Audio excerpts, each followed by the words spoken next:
Malou Malou invite les Congolais aux urnes. C'est les titres phares développés au cours de cette revue de presse. Bonnes conditions d'écoute à vous tous. Merci.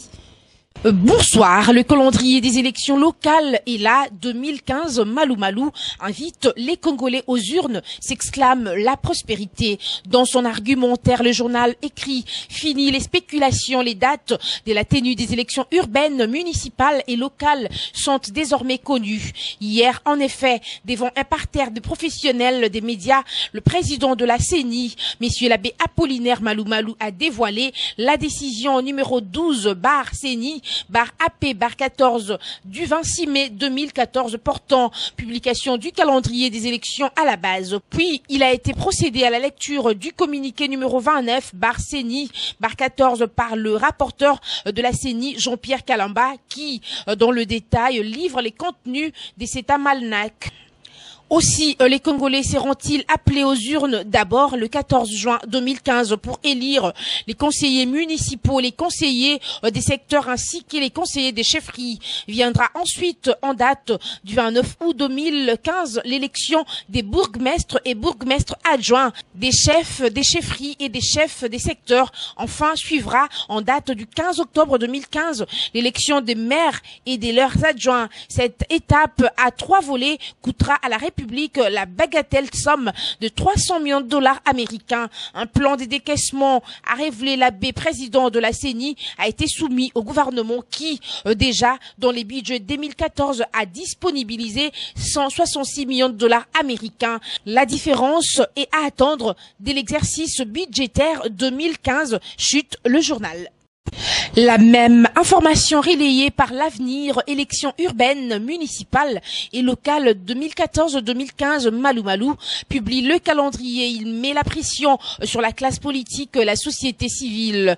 En publiant les calendriers, écrit le journal des élections urbaines, municipales et locales dans le délai, l'abbé Malou Malou vient une fois de plus de montrer à la face du monde qu'il est un homme de parole. Avec ce calendrier, il place la classe politique et la société civile devant leurs responsabilités parce qu'étant obligés de s'impliquer pour éviter de regretter du temps perdu. À la même occasion, il a justifié le choix opéré de commencer par les élections urbaines, municipales et locales en lieu et place des élections provinciales et sénatoriales.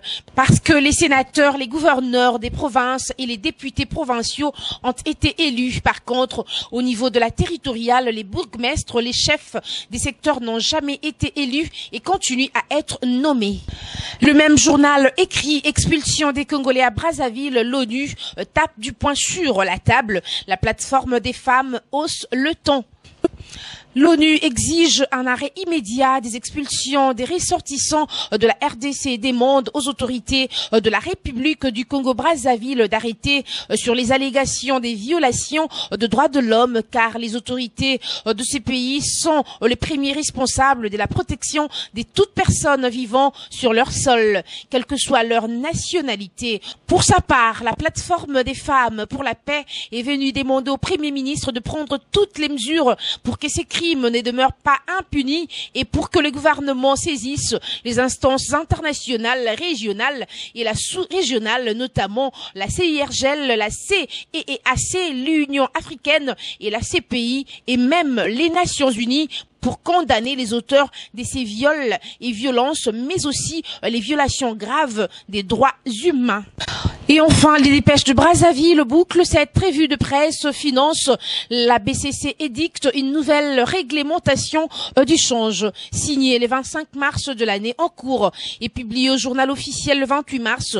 La nouvelle réglementation n'entrera en vigueur que le 25 septembre prochain. D'après les gouverneurs de la Banque centrale du Congo BCC, la nouvelle réglementation vient remplacer l'ancienne de février 2003 qui ne répond plus aux mutations économiques, financières, voire technologiques intervenues au cours de 13 dernières années au niveau national, régional et international. La nouvelle réglementation, renseigne le journal, contribue à l'amélioration du climat des affaires tout en favorisant les développements économiques et financiers du pays. Elle innove notamment sur le plan social en garantissant l'exclusivité des paiements en monnaie nationale entre résidents pour les prestations se rapportant aux opérations et ayant une incidence sur les vécus quotidiens de la population, cas du loyer de bail du meuble à usage résidentiel, des crédits à court terme octroyés aux ménages, des frais de soins de santé et des consommations d'eau et d'électricité à usage domestique, renseigne le journal. C'est tout pour cette revue de presse, mesdames, messieurs, bonsoir. C'en est donc fini pour cette revue de presse. Merci à vous de l'avoir écouté. Restez postés sur congolocolenews.com, notre site, votre site. Retrouvez-moi demain pour le compte du même rendez-vous. D'ici là, bonne soirée chez vous. Merci.